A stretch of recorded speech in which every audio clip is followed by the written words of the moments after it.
Bueno, estamos en vivo, transmitiendo desde la página de Pido la Palabra Editorial, la presentación del libro El pueblo mapuche, una nación. Estamos esperando que se conecte algo más de gente para iniciar la presentación, pero bueno, ya tenemos al compañero Marcelo Balco presente, al compañero Jorge Nahuel, a mi compañero Hugo Álvarez. Tenemos 19 personas en vivo y vamos a esperar un momentito más para dar inicio a esta presentación. Tenemos el chat abierto para las personas que quieran hacer preguntas, comentarios, lo que quieran. Vamos a hacer una intervención de unos 10 o 15 minutos cada uno, y después esta presentación va a estar abierta a las dudas, a las preguntas o a los comentarios que las personas que están escuchando esta presentación quieran hacer. Así que está abierto a las opiniones, a las preguntas, a lo que quieran decir. Bueno, nos está acompañando el compañero Marcelo Balco, en primer lugar, autor de Pedagogía de la Desmemoria, autor de Desmonumentar a Roca, autor de Pedestales y Prontuarios, autor del Balón que no fue, que ha sido la persona que hizo el prólogo de este libro. Y de verdad le queremos agradecer públicamente y nos enorgullece tenerlo aquí y tenerlo en las páginas del libro. Porque bueno, Marcelo ha sido colaborador de Osvaldo Bayer durante muchos años, y nos enorgullece tenerte aquí, Marcelo. Desde ya, muchísimas gracias. Nos acompaña también el compañero Jorge Nahuel. Sin Jorge Nahuel y la Confederación Mapuche de Neuquén, este libro no hubiera sido posible, sencillamente. No hubiera existido. Como yo le decía a Hugo cuando lo estábamos haciendo, este es un libro que nació de una charla con Jorge, poco tiempo después de la desaparición de Santiago Maldonado, y empezó pensado como un libro que se iba a llamar, no sé si vos te acordás, Jorge, 15 mitos y verdades sobre el pueblo mapuche, ¿sí? Y terminó siendo el pueblo mapuche una nación. Jorge Nahuel es el lonco de la Confederación Mapuche de Neuquén, y bueno, le estamos infinitamente agradecidos a él y a todos los compañeros y las compañeras de la Confederación que han colaborado con nosotros. Para no hacerlo más largo, le doy la palabra a Marcelo, entonces. Tenés la palabra, Marcelo. Bueno, primero de todo, me pone muy contento cuando sale un libro. Hay gente que dicen que ya los libros no sirven, que estamos con la inmediatez, pac, apretás, corto y pego. Lo mismo uno lo ve con los alumnos de la universidad, que es muy triste eso, el corto y pego. Pero yo siempre creí en los libros y sigo creyendo en los libros. Y cuando Silvio me pregunta para hacer el prólogo, yo le digo que sí, por supuesto, le digo que sí. Y después me manda el manuscrito, que el manuscrito era hojas A4, no tenía ninguno de estos, digamos, hermosos diseños que tiene el libro, Cuando me lo trajeron el libro, Silvio me preguntó cómo veo el libro, y yo le dije, lo veo vestido, porque yo lo vi desnudo, vamos a decir, porque ahora está vestido, está hermoso, el texto ya era fuerte, pero así vestido va a tener una utilidad que algunos por ahí no logran advertir la utilidad que va a tener este libro. Porque este libro, yo le puse al prólogo Nuevo Paradigma, porque estamos entrando en esa época. Estamos entrando en una época que va y que viene. Por ejemplo, No sé si ustedes habrán visto que en Junín de los Andes atacaron ese mural, ¿verdad? De Rafael Nahuel, Maldonado y Fuente Alba. Lo agarraron a martillazos y rompieron los rostros de los tres de ese alto relieve. Es ese tiempo. Hay unos vecinos furibundos, vándalos, que destruyen eso, y mientras tanto sale este libro. Estamos en ese tiempo, en ese paradigma, en un nuevo momento. Por ejemplo, a mí, hace muchos años, cuando salió el Desmonumentar a Roca, alguien me dijo, ¿te das cuenta que hace 30 años ese título era imposible? Hace 30 años este libro no estaba. No porque no estaba escrito y porque los autores eran chiquitos, sino porque este libro no estaba. Y ahora está. Entonces, ese es el paradigma que viene. Les guste, no les guste, rompan el mural, no lo rompan. Este es el paradigma que viene. Entonces, en este tiempo de cambio, en donde lo que fue buscado invisibilizar, que hicieron lo imposible para invisibilizar en forma total. Por ejemplo, acuérdense con el tema de la homogeneización del Estado mediante 3 vertientes muy sencillas: matanzas, educación, evangelización. Apropiarse y sustituir cosmovisiones, colonizar imaginarios, bueno.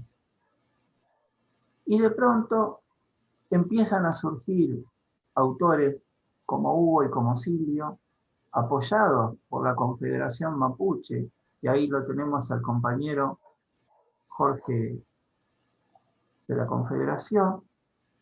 Entonces, se empiezan a producir chispazos, se empiezan a producir grietas en el sistema, grietas. El sistema está agrietado. Dentro de 20 años, estos libros van a ser los que marcaron la serie de libros mejores. Siempre van a haber libros mejores de los que uno hace. Uno siempre es un escalón de los que van a seguir subiendo la escalera para tener una realidad mejor, justa, inclusiva. Entonces, en esa invisibilización, Argentina, a diferencia de otros países hermanos de Latinoamérica,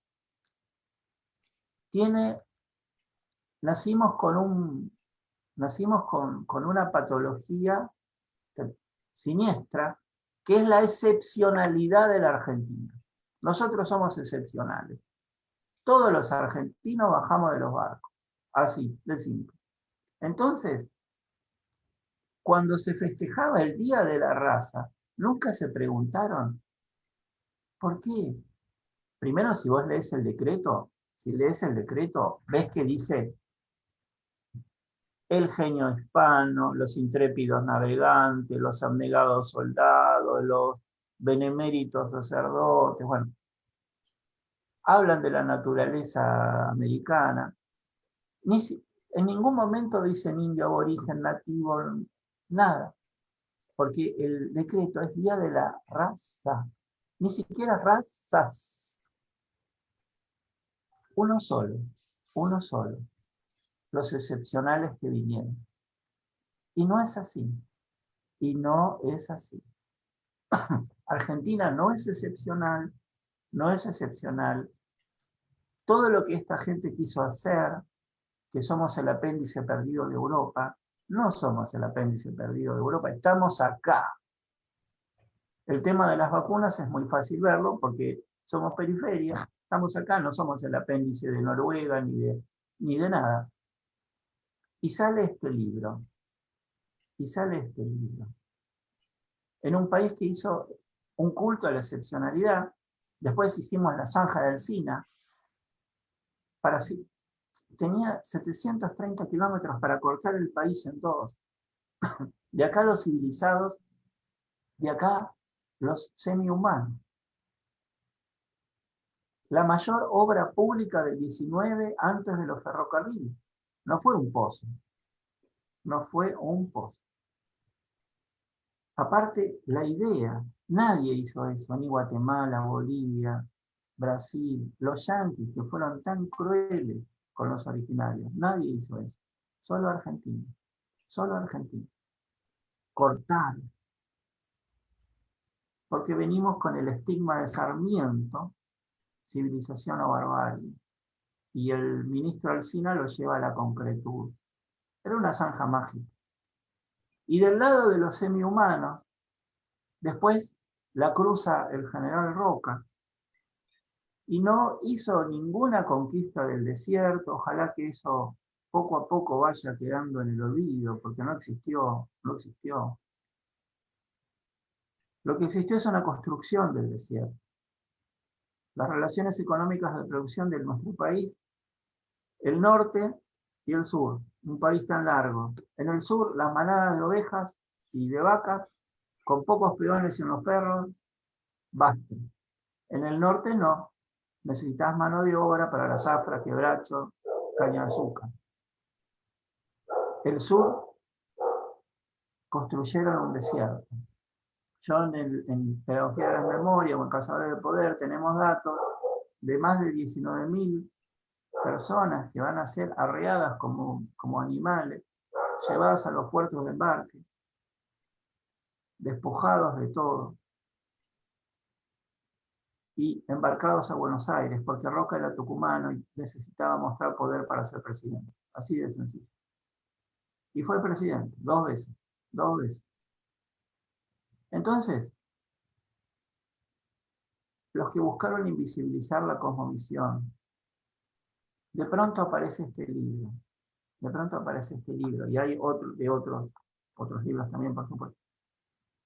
Pero aparece este libro que yo celebro y agradezco que me hayan confiado el prólogo realmente. Y aparece un libro que es valiente, porque no elude temas complicados. Uno podría decir jodidos, como el tema tierra. No lo eluden. Ni Silvio ni Hugo lo eluden, lo tocan. Tocan el tema de Rafael Nahuel, el asesinato. Pero sobre todo, tocan la cosmovisión. Y tocan ese comienzo de recuperar ancestralidad. Eso es lo fundamental del libro. Recuperar ancestralidad. Retomar la palabra. Neruda, cuando estuvo en Machu Picchu, escribió un hermoso libro que se llama Alturas de Machu Picchu. Y hay una frase que él tiene, que yo la asumí como propia, que él dice: yo vengo a hablar por vuestras bocas muertas. Y los autores de este libro vienen a hablar por esas bocas muertas, pero vienen a hablar por todas las bocas vivas y por nacer. Esa es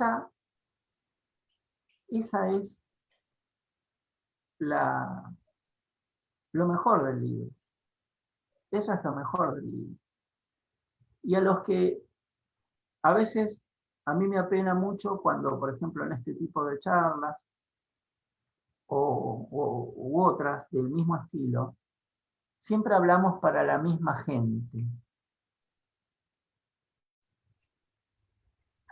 Porque acá no se trata de convencer a la gente que está convencida. Acá de lo que se trata es de explicarle a la gente que no está convencida, a los que rompieron el mural en Junín, que fueron con el martillo, y rompieron los rostros de Maldonado, Nahuel y Fuente Alba. Encima Fuente Alba es natural de Junín de los Andes. La idea es convencer no a los convencidos, no a los convencidos. A mí, ni Silvio ni Hugo me tenían que convencer con este libro de nada. De nada. Estoy seguro que a Jorge Nahuel tampoco lo tuvieron que convencer de nada. Pero este libro, del modo en que está escrito, porque eso es fundamental. Cuando hay un libro que es de un buen tema, pero está mal escrito, es una joda. Este libro está bien escrito, es elocuente, es directo.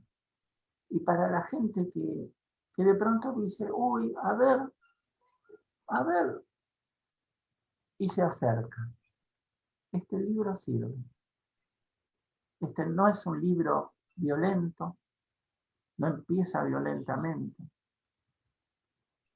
No empieza violentamente para hablar de un tema violento, porque el tema es violento. No hablan violentamente. Entonces, no quiero repetir nada de lo que escribí en el prólogo, por eso estoy diciendo esto. Y solamente celebrar la salida de un libro, y más de esta temática, que rompe esa hegemonía de la desmemoria, del culto al olvido, del catecismo de la mentira, de la excepcionalidad de Argentina. Argentina no es ninguna excepción. Somos igual que todos, Y tenemos que admitir esos vecinos de Junín que rompieron el mural, tienen que advertir que no estamos en Suiza, muchachos. Esto es acá, estamos acá. Estamos acá, hay que ser tolerante, hay que compartir, hay que entender. No hay una única cosmovisión, no hay más día de la raza en singular. Encima raza ya era mal, estaba mal de todo, pero está más mal al ser en singular, porque por lo menos podrían decir día de las razas. Bueno, vinieron estos, estaban estos. No, vinieron solos. Vinieron solos. Entonces este libro muestra que acá había gente. Así que bueno, les mando un abrazo, no quiero abusar más del tiempo de los compañeros. Muchísimas gracias, Marcelo. Muchísimas gracias por tu comentario. Jorge, tenés la palabra. Lei, Mari Compuche, Pupeñi por la mía, por Buenoy, compañeros que están interesados en la aparición de este libro. La verdad que a nosotros nos da un gran placer presentarlo. Necesitamos y necesitamos muchos más para contrarrestar una colonización constante, permanente que hay a través de una bibliografía escrita desde el poder, escrito por los escribas del poder, en un principio por los escribas militares. Por lo tanto, a los que soñamos con ir avanzando hacia un país plurinacional, necesitamos imperiosamente que se produzcan nuevos materiales. Hay una necesidad y una carencia enorme desde el sistema educativo para poder contrarrestar toda la otra historia vieja, caduca, pero que como está impuesta desde el poder, tiene vigencia y por eso las mentiras se convierten en verdades impuestas. Tenía razón Silvio cuando decía que cuando comenzamos a charlar sobre el libro, la primera intención fue hablar sobre mitos y verdades del pueblo mapuche, porque hay un sinfín de mitos o de falsos debates que han sido creados desde los medios hegemónicos para que estemos debatiendo todo el tiempo lo mismo. Es decir, la ciencia winca, antropológica, social, histórica, rebate absolutamente toda esa mentira que se escriben en medios tan poderosos como La Nación o como Infobae, pero hay que estar permanentemente dando nuevos argumentos para eso. Y tenemos que estar trabajando permanentemente con nuevos argumentos porque esa mentira se instala como verdades. Y empezamos a pensar, ¿no? ¿Cuáles serían esos mitos, esos falsos debates que nos imponen? Y aparecía una veintena. Los mapuches vienen de Chile, los mapuches que mataron a los tehuelches, los mapuches terroristas, un sinfín de cuestiones, ¿no? Que tiene que ver con todo ese conjunto de mentiras. Después fuimos entendiendo de que no era posible hacer comprender la vigencia de la nación mapuche, porque no estamos hablando del pasado, es decir, hablamos del pasado para consolidar nuestra presencia actual y para fundamentar la proyección que estamos proponiendo como pueblo-nación. Y lo hacemos hacia una sociedad que tiene que entender esto, que tiene que sumarse a esta mirada crítica de cómo ha sido manipulado desde la más tierna infancia, desde el colegio, desde la academia, para poder construir ese país plurinacional. No es posible solamente construirlo desde una decisión o una libre determinación mapuche. Necesitamos ganar también la voluntad y la conciencia del otro sector de la sociedad, por eso es que nos esforzamos en bajar a la palabra escrita una cultura, un conocimiento, un kimono, un ritual que ha sido transmitido de manera oral y ha permanecido durante miles de años con la fortaleza que permanece hoy en el pueblo mapuche. Entonces tenemos que ir rompiendo de alguna manera algunas miradas conservadoras que hay dentro de nuestro propio pueblo, de nuestra propia cultura, para entender que tenemos que avanzar hacia ese conocimiento que fue resguardado por nuestros mayores con tanto celo, un celo justificado porque vivíamos un estado de represión y un estado de absoluta discriminación y racismo. Ese conocimiento ofrecerlo hoy porque el mundo, el planeta lo necesita. Estamos inmersos en un sistema desquiciado absolutamente, que no entiende que su vida, su supervivencia depende de la supervivencia de la naturaleza. Y por el contrario, este sistema enfermo lo que hace es lucrar, promover un desarrollo, una felicidad en base a la destrucción de la naturaleza. Y eso nosotros sabemos que es un absoluto suicidio. Entonces, ahora que hay cierto espacio para la reflexión, porque estamos todos temerosos, asustados, rodeados por una peste que puede voltearnos en cualquier momento, vamos entendiendo ciertas cuestiones que tienen que ver con esa prédica que los pueblos originarios venimos realizando desde hace, 500 años en el continente, hace 200 años acá en esta región, que nos tocó convivir con un Estado que se impuso a sangre y fuego. Entonces ahora se va comprendiendo con más dimensión la necesidad de recurrir a ese conocimiento, a esas prácticas, a esa lógica de relacionarse con el mundo natural.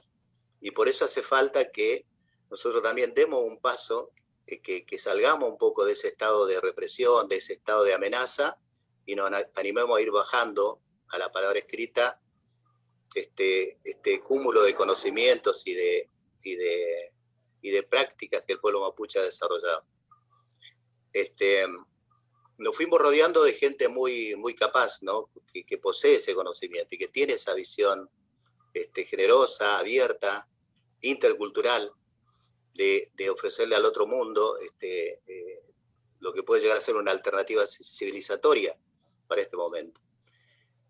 Y por eso es muy valioso escuchar a Piancús, escuchar a Lonco, escuchar a escritores, académicos mapuche, que han desarrollado muy bien todo su trabajo profesional. Fue muy importante la participación en este libro del Machi Víctor Canillán, porque el Víctor Canillán es una de esas autoridades que supera esa mirada un poco más conservadora de la cultura y se abre y transmite y trata de lograr que se comprenda, trata de hacerlo lógico ese conocimiento para que no parezca cuestiones exóticas o cuestiones que de alguna manera esotéricas, sino que tienen que ver con la realidad y la práctica constante del pueblo mapuche. Por eso es muy importante que Víctor se haya prestado para este diálogo. Obviamente que no podemos hablar del presente mapuche sin hablar también de la historia, porque el estado en que hoy estamos, estado de amenaza, vuelvo a reiterar, porque no es que la cultura mapuche se desarrolla libre y lo podemos disfrutar alegremente. estamos absolutamente impedidos de practicar y de disfrutar nuestra cultura, nuestra identidad, nuestra cosmovisión. Porque estamos en plena batalla diaria y cotidiana por la defensa de nuestros territorios. Sin ese territorio, si nosotros no logramos defender ese territorio de la avaricia, de un modelo capitalista neoliberal que avanza sobre nosotros, no tenemos futuro y no nos podemos desarrollar. Por eso la importancia de entender el valor de la defensa y de las luchas territoriales, que no son actos violentos, que no son actos prepotentes, y menos todavía son actos de usurpación. Son actos de legítima defensa en pos de poder tener base para poder desarrollarnos y proyectarnos como pueblo-nación. Entonces todo eso tratamos de explicarlo para que también sea comprendido por la sociedad mayor y podamos encontrar puentes para fortalecer esta construcción del país plurinacional que queremos construir. Obviamente hay mucho para hacer porque tenemos a la vez un modelo educativo que, si bien hace 25 años incumple con la Constitución, porque la Constitución dice se debe promover y se debe aplicar un sistema educativo intercultural bilingüe, eso no ocurre. Los pueblos indígenas todavía siguen siendo un elemento exótico dentro de una Argentina que se cree blanca y europea. Entonces vemos a nuestros gobernantes, y no me refiero a la derecha racista, recalcitrantemente discriminadora, como la que padecimos 4 años, sino me refiero al campo nacional y popular, que se supone que tiene que tener otra visión del mundo que pretende construir o del nuevo país que quiere construir. Hay mucha resistencia todavía al rol activo, al rol de actor político que tienen que tener los pueblos indígenas. Nos siguen viendo como una fuerza adherente a su propuesta, como un elemento necesario para poder darle contenido a su propuesta política y a sus doctrinas, que en muchos aspectos son doctrinas que han quedado caducas o han quedado alejadas del proceso actual. El proceso actual exige darle a los pueblos indígenas el reconocimiento pleno que logramos obtener en el marco jurídico constitucional. Y eso implica entonces que no pueden aplicar un modelo extractivista como el que están aplicando sin el consentimiento y sin haber debatido con el pueblo mapuche, o los 40 pueblos que hay en Argentina, por hablar en general. O sea, hay mucho para hacer todavía con este nivel de dirigencia política que sigue aferrado a viejas doctrinas, a viejos dogmas, y no va entendiendo que el país que necesitamos construir tiene que ser en base al respeto, a la convivencia y al reconocimiento pleno de los derechos. Pero en eso estamos, esa es la tarea nuestra como organización mapuche. Solo que en ese fragor de la defensa de los territorios a veces descuidamos este enorme territorio que ha sido invadido absolutamente, que es el de la palabra escrita. Y ahí es donde aparece con tanto valor la aparición de un libro como el que editaron tanto Hugo como Silvia. Muy valioso el trabajo de ellos porque le pusieron todo, nos conta a nosotros que más de una vez nos han tenido que perseguir para poder sentarnos a tomar un mate y charlar. Y tiene que ver también con otra proyección que va surgiendo de parte de las nuevas generaciones de mapuches, porque hoy celebramos la aparición de este libro, pero están en elaboración libros que están elaborados por los propios mapuches, porque hay toda una generación muy valiosa que va entendiendo de que este territorio también debe tener una estrategia para ir recuperando lo que hemos perdido. Tiene que ver con la memoria, con la justicia, con la reparación. No basta solo recuperar la historia que nos quisieron ocultar, sino cómo a partir de esa historia se generan políticas de reparación de parte del Estado. Es decir, no nos sirve de mucho un perdón redentor que nos pueda pedir un político de turno. Nos sirve de que ese perdón venga acompañado de políticas de reparación. Y hay toda una generación que está trabajando, que está investigando, que está escribiendo, que publica libros también. Y dentro de eso también dentro de la Confederación estamos trabajando ese tipo de materiales que creo que van a ser muy valiosos. Así que saludar con mucho entusiasmo la aparición de este libro que llegó hace un par de horas nomás a nuestras manos, pero que nos tiene muy animado a que sea como uno de los tantos trabajos que vamos a editar. Lo necesitamos porque, como les decía, el sistema educativo, si nosotros vemos la bibliografía que hay, realmente da una pena, da una indignación también porque están violando obligaciones. El Estado viola obligaciones o elude obligaciones que tiene de comenzar a elaborar y diseñar material bibliográfico para la nueva generación que nosotros pretendemos. Como anécdota nomás, el ministro Trota tuvo que volver atrás miles de ediciones de un material que repartió acá con absoluta liviandad en las comunidades mapuches, donde hablaba del pueblo mapuche como un pueblo que ya había dejado de existir, todo en tiempo pasado, todo lo que aparecía como conocimiento y prácticas poderosas, que son las que nosotros mantenemos y ejercemos, se mostraban como elementos del pasado. Tuvo que asumir que era un error muy grosero el que cometía y tuvo que retirar todos esos libros y corregir. Pero no es posible que haya que estar hoy todavía padeciendo ese tipo de ofensa a la memoria, ¿no? Porque acá estamos hablando de una memoria muy fresca, no estamos hablando de una memoria de 500 años, estamos hablando de que hace 140 años atrás el pueblo nacional mapuche caminaba libre por este territorio y fue invadido no por la corona española ni sino que fue obra de una acción premeditada y planificada del Estado argentino. Allí se generó el primer terrorismo de Estado que se recuerda cada vez que hablamos de la campaña del desierto, y por eso hablamos que no basta con reconocer ese tipo de hechos, hay que generar urgentes políticas de reparación para que el pueblo mapuche salga de este estado de amenaza en el que hoy está. Nosotros hacemos nuestra parte, nosotros contribuimos con este material escrito, nuestro reconocimiento a Silvio y Hugo, pero hay mucho para trabajar todavía y eso es lo que nos motiva a pensar que este es uno de los tantos materiales que vamos a poder publicar. Así que gracias, compañeros, y le dejo a ustedes la palabra. Bueno, muchísimas gracias, Jorge. Hugo, tenés la palabra. Bien, muchas gracias por las palabras a Marcelo, a Jorge.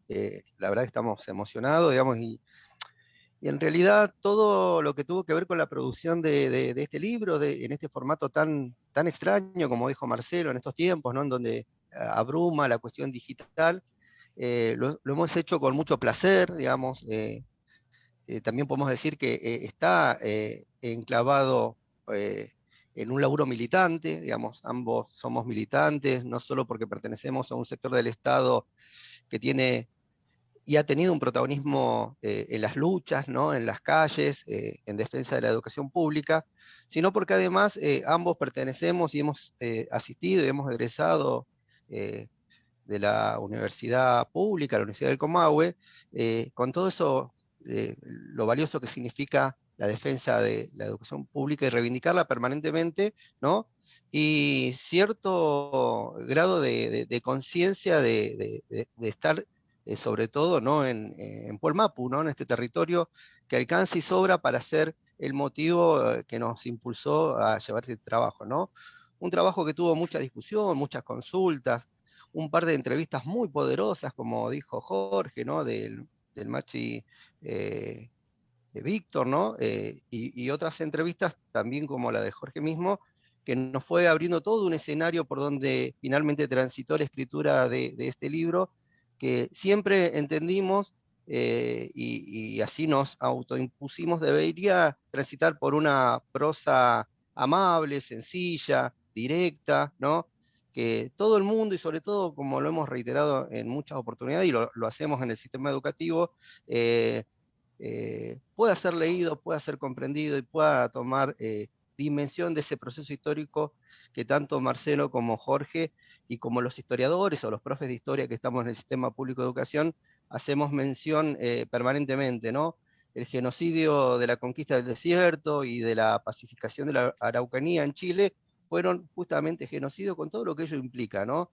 A veces en el sistema educativo solemos traer referencias y hacemos alusión a lo ocurrido durante la Segunda Guerra Mundial en Europa, sobre todo con el pueblo judío y ese genocidio que llevó adelante el Estado alemán, ¿no? El Estado nazi, y nos olvidamos que mucho antes, es decir, mucho antes de la Segunda Guerra Mundial, allá por 1880, se inició, en nombre de una campaña de un desierto que no existía, un proceso de eliminación de un pueblo por intereses económicos, por intereses estratégicos, por geopolítica, o por la mal llamado Constitución del Estado moderno. Digo, toda una serie de conceptos históricos que muchas veces ha bastardeado la realidad y la verdad histórica, ¿no? Yo había pensado citar, por ejemplo, que como también se ha señalado acá, y se señala habitualmente, la historia es la historia de los vencedores, ¿no? Parece una verdad de Pedro Bullo, pero es así.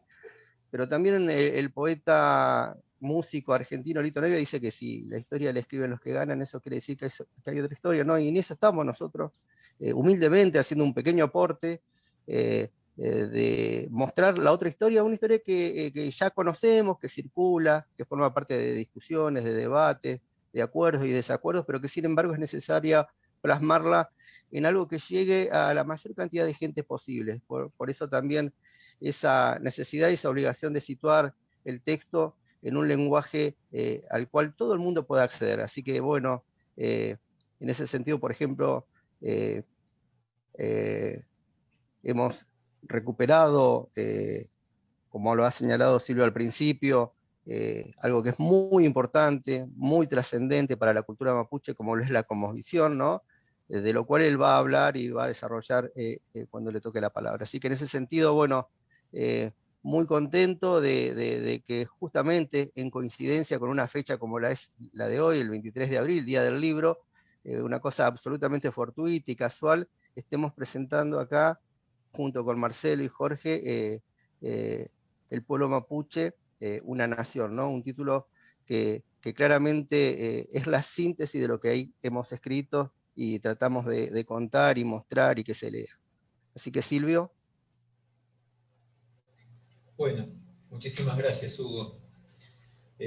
Ante todo, me parece que hay que agradecer, porque el libro, aunque lo hayamos escrito Hugo y yo, este libro es una obra colectiva, ¿sí? Este libro no hubiera existido, por ejemplo, sin el aporte, por ejemplo, del historiador Pedro Cayuqueo, que nos ayudó muchísimo a contarnos la historia, ¿sí? A contarnos la historia del Guasmapu, es decir, no la historia de Argentina o la historia de Chile, la historia antigua, la historia de cómo se organizaban en los Butalmapu, es decir, cómo era la organización social ancestral del pueblo mapuche. Este libro no hubiera existido sin el aporte enorme de Víctor Cañubian, que nos acercó con toda su paciencia la cosmovisión, que nos explicó qué significa para el pueblo mapuche la salud, y nos permitió de a poquito irnos como saliendo de nuestra formación occidental, digamos. El proceso de escritura del libro nos fue obligando a introducirnos en una cosmovisión que no es la nuestra. Es decir, a darnos cuenta de que el pueblo mapuche tiene completamente otro modo de concebir el mundo. Un modo que es de absoluta actualidad, como se dijo hace un ratito. Es decir, en este momento, y como dice el Machi Víctor en la última página del libro, la cosmovisión del pueblo mapuche es de la más absoluta actualidad. En medio de una pandemia, pensar que los seres humanos no somos superiores a las demás fuerzas de la naturaleza, a todas las otras vidas que hay en el universo, es de vanguardia y es de la más absoluta actualidad. Cuando se estigmatiza el pueblo mapuche, sin conocerlo, sin saber de qué se está hablando, se está cometiendo además una barbaridad, porque como dice el Machi Víctor, el pueblo mapuche tiene muchísimo para aportarnos hoy, muchísimo para aportarnos desde su cosmovisión. Por eso cuando lo pensamos desde el principio con Jorge, el libro fue pensado justamente, como dijo también Marcelo al principio, no para hablarle a los convencidos. Este libro fue pensado para el público en general, para aquellos que se preguntan cómo piensa el pueblo mapuche. No solamente, por eso iniciamos pensando en un libro que iba a ser 15 mitos y verdades. Y yo le hacía entrevistas a Jorge y me iba dando cuenta de que para dar esta batalla, para construir esta herramienta que es el libro, había que profundizar más. Que no nos alcanzaba simplemente con decir que los mapuches no vinieron de Chile, que no son vagos, ¿sí? Es decir, no alcanzaba simplemente con desmentir las mentiras que todos los días salen en los diarios, que era necesario poner al descubierto, poner por escrito esas prácticas que dice Jorge que el pueblo mapuche lleva adelante cotidianamente en forma oral, ¿no es cierto? Acá hay gente que está preguntando en el chat por qué se escribe mapuche con C, y es una de las cosas que quiero aclarar. Es una de las preguntas que todo el mundo me hace. Ya creo que desde que estamos promoviendo el libro la debo haber contestado entre 10 y 20 veces. El lenguaje del Mapuzungún es un lenguaje oral. Después, en todo caso, Jorge, aclaralo vos mejor cuando cierres al final. Pero la Confederación Mapuche adoptó el grafemario ragueleo, porque el Mapuzungún es un lenguaje oral en el cual todavía no hay una estandarización de cómo debe pasarse por escrito. Es decir, hay distintas formas de pasar el lenguaje al lenguaje escrito. Y en este intento por homogeneizar, por generar una homogeneidad en el lenguaje escrito, es que la Confederación Mapuche adoptó el grafemario raguileo. El grafemario raguileo, el libro al final tiene, tiene un glosario donde explica una serie de términos y explica por qué el grafemario raguileo es un grafemario que invita a la descastellanización del idioma, ¿no es cierto? Y ya que empecé por el final, contarles un poco el contenido del libro también, a quienes nos están escuchando. El libro contiene 5 capítulos. Un primer capítulo que contiene la historia del pueblo mapuche, desde los primeros habitantes de la Patagonia hasta la campaña militar, hasta el genocidio de los pueblos originarios, ¿sí? Un genocidio que continúa hoy. Tiene un segundo capítulo que es un capítulo teórico, que justifica el título del libro, es decir, porque plantea por qué el pueblo mapuche es una nación, y despeja esta confusión que hay habitualmente entre lo que es un Estado y una nación, ¿sí? Dando otros ejemplos también, porque el pueblo mapuche no es el único que habita 2 estados, es decir, que 2 estados se han instalado sobre su territorio ancestral. Hay muchos pueblos en el mundo que habitan los territorios de varios estados. Y hay estados que contienen varias naciones, es decir, una nación no es lo mismo que un estado. Hay una mentira que se dice habitualmente, que el pueblo mapuche quiere construir un estado propio. El pueblo mapuche lo que quiere es que la Argentina sea un estado plurinacional y que Chile también sea un estado plurinacional. Lo que quiere es que se reconozca su existencia como nación, su cosmovisión, su identidad. El segundo capítulo intenta fundamentar ese pedido que hace el pueblo mapuche de que la Argentina se convierta en un estado plurinacional. El tercer y cuarto capítulos del libro son el núcleo del libro, como decimos con Hugo. Digamos, son los que nos introducen en la cosmovisión, en el Kimun mapuche, en la sabiduría mapuche. Digamos, como dice una compañera del Huecú, Estela, dice, el Kimun mapuche hay que vivirlo, hay que presenciarlo. Bueno, el libro intenta, de algún modo, introducirnos en ese Kimun, en esa sabiduría ancestral que es de absoluta actualidad hoy, porque en medio de una pandemia provocada por el desequilibrio entre la sociedad y la naturaleza, el Kimun mapuche, que propone justamente lo contrario, el equilibrio, es central. Es decir, introducirnos en ese Kimun, en esa sabiduría, es central. Porque este Kimun mapuche es una sabiduría del equilibrio. Es una sabiduría que nos saca totalmente de la idea de que los seres humanos somos superiores a la naturaleza. Y nos pone al mismo nivel que el resto de las fuerzas del universo.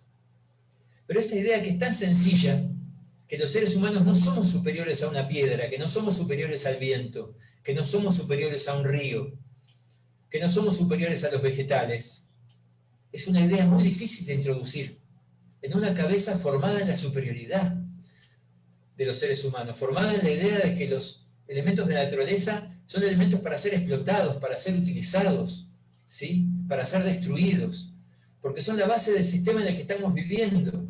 Es decir, en el fondo, la cosmovisión mapuche es una cosmovisión profundamente anticapitalista, porque es una cosmovisión que apunta a que somos todos lo mismo, a que todos los elementos de la naturaleza somos parte del universo.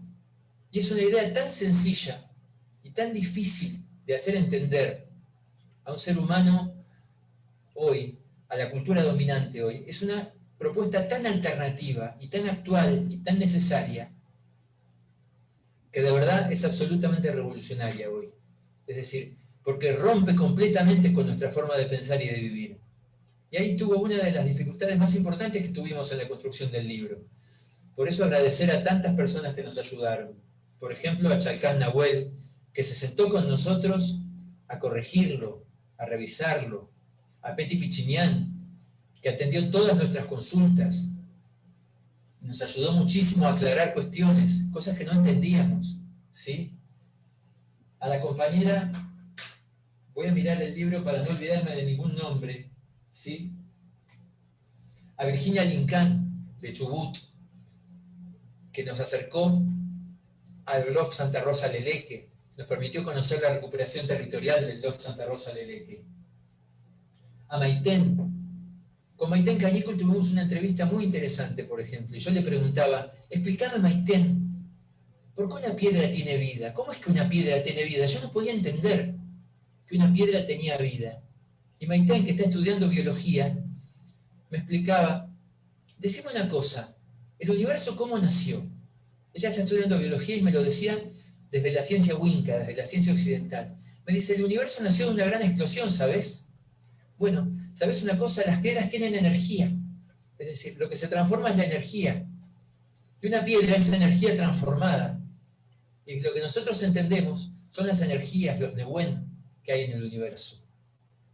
Y esto también lo acepta la ciencia occidental. Porque el Kimun Mapuche, la sabiduría mapuche, está basado en lo mismo que la ciencia occidental, en la observación, me decía Maitén. Y me ayudó a entender un montón de cuestiones. Es decir, este libro no hubiera sido posible sin el aporte de todos estos compañeros y compañeras. El papel de Hugo y mi papel, en todo caso, fueron el de traductores, ¿sí? El de divulgadores, de una sabiduría en la que apenas nos estamos introduciendo. Por eso todo nuestro agradecimiento a todos aquellos que nos ayudaron. Bueno, Adrián Moyano, que nos conectó con las comunidades de Bariloche, con la comunidad Roberto Mariqueo, ¿sí? A Chele Díaz en Chubut, que nos explicó lo que pasó con la colonia Hualjaina, con el desalojo de la colonia Hualjaina. Nuestro intento fue abarcar la profundidad y la diversidad del mundo mapuche. Es decir, el mundo mapuche es un mundo heterogéneo, hay distintas miradas, hay distintos modos de escribir el mapuzungún, hay diferencias, es decir, y siempre fue heterogéneo, porque siempre hubo distintas identidades, es decir, pero por ejemplo, Peti Pichinian me permitió entender lo que era el Chubún y el Cupán, es decir, el origen familiar y territorial de un mapuche, porque un mapuche cuando se presenta siempre menciona su origen familiar y su origen territorial, porque un mapuche pertenece a un territorio y pertenece a un linaje. Bueno, de verdad, a mí este libro me transformó la vida, sinceramente, y me permitió aprender como ningún otro material. Después de este capítulo, está el capítulo Kmefelén, el capítulo de la organización del pueblo mapuche, que es el cuarto capítulo, donde trabajamos las autoridades del pueblo mapuche, donde trabajamos la organización del pueblo mapuche, la educación de la gente pequeña, ¿sí? Y finalmente nos introducimos en el último capítulo, el más largo, el que habla de la continuidad del genocidio, de la escuela como una herramienta del epistemicidio, y de los conflictos actuales, del extractivismo, de los LOF como el Paisil Antiao, ¿sí? Como los LOF de Vaca Muerta, es decir, todos los conflictos que el pueblo mapuche está viviendo en la actualidad. Bueno, yo simplemente quiero cerrar agradeciéndoles mucho a todos ustedes y dándoles la palabra nuevamente a Jorge y a Marcelo para que cierren esta presentación. Y les estoy, bueno, a todos infinitamente agradecidos. No, al contrario, Silvio, felicitaciones por el trabajo, felicitaciones, Hugo. Lindas tus palabras, porque te conozco hace muchos años y no es que recién te adentras a la cultura mapuche. Has estado siempre indagando, siempre escarbando ahí, tratando de aportar al sistema educativo. Por lo tanto, tus palabras son muy, las sumo absolutamente sentidas. No, yo lo que quiero nada más, quisiera decir que nosotros estamos muy alentados. Nosotros que ya hemos cumplido una etapa dentro del trabajo organizativo, nos sentimos muy alentados porque las nuevas generaciones van tomando este tema en sus manos. Hay una generación brillante de mapuches que practican su identidad y que eso practiquen su identidad y su idioma y su cosmovisión es un acto heroico en medio de tanta indiferencia, de tanta represión, porque desde que enviamos a nuestros niños a la escuela, los enviamos a que se colonicen permanentemente y no hay de parte del sistema educativo todavía un gesto que esté a la altura de las obligaciones que el Estado tiene. Por lo tanto, hemos asumido hace mucho tiempo que si nosotros no ponemos en ejercicio esos derechos que hemos ganado y que lo hemos escrito en la Constitución, no lo va a hacer el Estado por nosotros, porque el Estado está obsesionado en invadir y en saquear nuestros territorios. Ese es el modelo que está defendiendo hoy este Estado actual. Entonces, transformar ese estado de situación requiere mucha fortaleza y muchos actos heroicos del pueblo mapuche, como son lo que está realizando cotidianamente. Entonces, hay una generación lúcida, inteligente, inquieta, brillante, que está indagando en todas estas herramientas que nos han servido para colonizarnos y para reprimirnos culturalmente, para utilizarlo a nuestro favor. Son estudiantes, son académicos, son escritores, algunos de esos escritores hoy tienen un reconocimiento público y eso nos llena de orgullo, como son el caso de Pedro Cayuqueo ahí en Gulumapu, o el caso de Adrián Moyano ahí en Río Negro, pero después hay un montón de trabajo escrito, tesis, realizado por académicos mapuches que poco a poco se van a ir convirtiendo en esa palabra que ha estado oculta, que ha estado reprimida, porque además lo necesitamos, desesperadamente necesitamos que este libro motive a alguien a decir, nosotros también tenemos que elaborar un material de ese tipo, porque son, como les decía, el territorio a recuperar es sumamente amplio y hostil, por lo tanto, todo lo que pueda contribuir a esa lucha cultural e ideológica, bienvenida. Va en un momento como ahora, como decíamos, que la humanidad está necesitando que los pueblos indígenas vuelvan a revitalizar y vuelvan a retomar todo ese conocimiento reprimido que ha estado oculto. Lo necesita porque corremos el grave riesgo de volver a la normalidad, como se dice, ¿no? Que una vez que pase este virus, que es un mensaje de la naturaleza, pues la naturaleza comienza a defenderse y comienza a devolver. Los golpes que recibe los empieza a devolver, como un llamado de atención. Y la humanidad o percibe ese mensaje y los corrige, o sigue empecinadamente defendiendo el mismo estilo de vida, el mismo modelo de consumo, el mismo sistema, y ahí vamos camino a nuestra propia extinción. Entonces, entendemos que sí, que este libro tiene que servir para motivar. No va a satisfacer todas las dudas, no va a satisfacer todas las inquietudes, es una contribución a generar más inquietud, más preocupación, más ansiedad por generar nuevos materiales. Es un poco ojalá sea eso lo que generemos con este material que ustedes trabajaron de una manera tan responsable. Así que gracias por la oportunidad.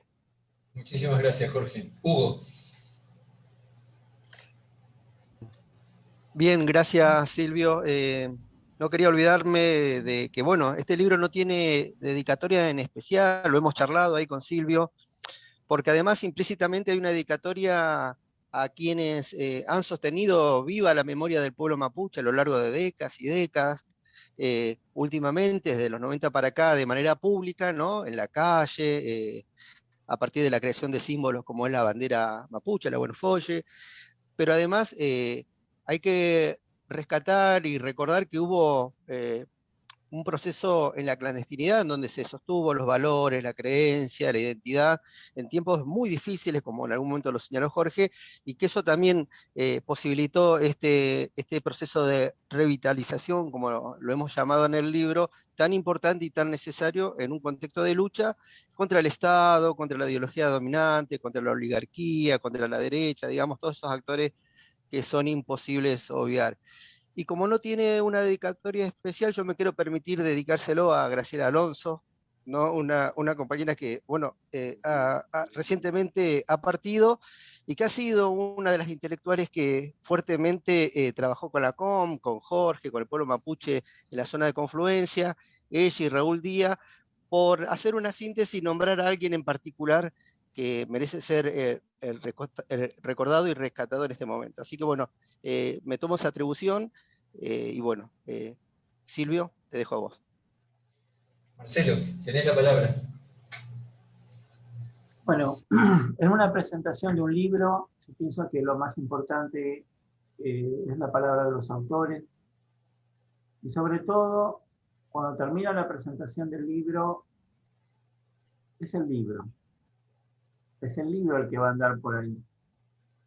Es el libro que se va a tener que defender solo, que va a tener que estar bien armado para defenderse solo, porque van a haber muchas miradas que van a agarrar el libro, miradas favorables y miradas muy desfavorables. Y más en este contexto de este nuevo paradigma que está cambiando, y cuando algo se está resquebrajando, de pronto hay enceguecimientos. Entonces, el libro ya no va a estar ni apoyado por la palabra de Jorge Nehuen, ni por Hugo, ni por Silvio. El libro va a estar solo. Y lo va a agarrar a alguien y va a decir, mira. Bueno, ese es el gran momento. Ese es el gran momento. Cuando el libro ya hace su propio viaje. Más allá de estas 4 personas que estamos acá en la pantallita, el libro hace su viaje. Y ahí es cuando el libro va a transmitir su voz, va a defenderse, y este libro tiene para defenderse, porque está bien armado. Es un escalón que va a posibilitar nuevos escalones, como dije al principio. Entonces, es un libro para que lo lean los que no están convencidos, que lo agarren, que lo miran. Eso es lo que más me interesó del libro. Y por supuesto que el libro apunta en última instancia, como recién dijeron el ejemplo de la piedra. El libro habla de que la tierra es un sujeto de derecho, porque la tierra es un sujeto de derecho, el planeta es un sujeto de derecho. El extractivismo, la megaminería, el fracking, todo lo que están, el glifosato, todo lo que están haciendo, la tierra lo va a cobrar. Lo peor de todo es que lo va a cobrar con nosotros adentro. Pero así es la historia. La historia no es como a nosotros nos gusta, como no. No. La historia es así. Entonces este libro, ahora se apaga la pantallita esta y el libro se va de viaje. Sale de las cajas y se va. Y ese es el gran momento del libro. No lo que dice Balco ni lo que dice nadie. Es el momento en que el libro se va y trata, en su propia potencia, de llevar una voz plural, porque este libro es plural, busca el pluralismo, no es sectario. Entonces, ese es el gran momento. Y yo le auguro que ese viaje que va a tener el libro ahora cuando se apaga la pantallita, va a ser un buen viaje. Va a ser un buen viaje, un viaje útil, un viaje fructífero, un viaje para convencer a los que no están convencidos, que ese es el único objetivo. Es el único objetivo. A mí cuando escribo un libro, o alumnos míos que de pronto me dicen, no, a mí me interesan los otros, los que me mandan mail y que dicen que soy un traidor a la patria, porque tengo apellido extranjero y afrento una gloria militar como el general Julio Roca. A mí me interesa esa gente. A mí me interesan los que tenían el martillo ahí en Junín de los Andes, que rompieron a Nahuel, a Maldonado y Fuentealba. A mí me interesan esa gente. Porque para eso estamos acá. para eso vinimos a este planeta, para tratar de tener un mundo más justo, un mundo más justo, un mundo donde no todos sean plurales, y todos tengamos nuestra singularidad dentro de un gran pluralismo. Entonces, yo solamente le deseo mucha suerte, acá lo pongo al libro, mucha suerte, ahí están los créditos, yo les deseo mucha suerte al libro y sé que la va a tener. Así que les mando un abrazo a todos. Bueno, Marcelo, muchísimas gracias. Yo para cerrar, no quiero olvidarme de nadie. Quiero agradecer a Sanjú, a Héctor Sanguiliano, el gran Sanjú, que ilustró el libro, a los fotógrafos, a Negro Ramírez, a Celeste Bustos, a Omar Marauri, que pusieron sus registros fotográficos a nuestra disposición, ¿sí? Que son las fotos que están publicadas en el libro. Perdóname. Pedro Carimán, que fue el autor del grafemario que está al final del libro, perdón, del glosario que está al final del libro. Y agradecerle a todas las personas que nos ayudaron a editarlo, porque este libro fue editado gracias a muchas personas que lo compraron por anticipado. No sé si Marcelo y Jorge, si ustedes estaban al tanto de esto, pero hubo mucha gente que hicieron una compra anticipada del libro que fue lo que nos permitió pagarlo. Algunas personas están preguntando cómo se puede conseguir el libro. El libro se puede conseguir en las librerías de Neuquén por ahora y se puede conseguir en la página de Pido la Palabra Editorial, cuyo nombre es enseñarlapatagonia.com.ar. Digo, para las personas que tengan interés en conseguir el libro, lo pueden comprar en forma digital por ese medio. Bueno, les quiero agradecer muchísimo a todos y como dice Marcelo, esta herramienta recién comienza su viaje. Lo que nosotros intentamos construir fue una herramienta para dar una batalla que es cultural, que también es política, por la igualdad y por un mundo más justo. Así que desde ya, muchísimas gracias a ustedes cuatro y a todos quienes nos están escuchando. Marcelo, ¿querías algo que agregar? Marcelo. No, que tengo que dar clase. Bien, hasta luego entonces. Se quiere ir. Chau, chau.